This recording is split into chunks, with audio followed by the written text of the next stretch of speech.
Hello বন্ধুরা, নমস্কার সবাইকে। আজকের রেসিপি চিতল মাছের ঝোল।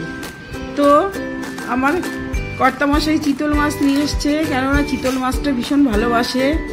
তো আমি চিতল মাছগুলো প্রথমে কড়াইটা বসিয়েছি, তারপরে তেল দিয়েছি, সর্ষের তেল, তাতে মাছগুলো ভেজে নেব। তারপরে আলুটা ভেজে নেব, তারপরে তেল দেব। তেল ওই তেলেই আবার একটু সাদা জিরে আর শুকনো লঙ্কা ফোড়ন দেবো, আর গোটা গরম মশলা, এলাচ, তারপরে পেঁয়াজ কুচিটা একটু ভেজে নেব হালকা লাল লাল করে। তারপরে জিরে, আদা, লঙ্কা, টমেটো পেস্ট করে ওটা দিয়ে দেবো ওই তেলের পরে। তো ওটা ভালো করে কষিয়ে নেব। কষিয়ে নিয়ে তারপরে একটু টক দই দেব, দিয়ে তারপরে যেই এই মশলাটা কষিয়ে তেল বেরোবে তখন তো জল দিয়ে দেব।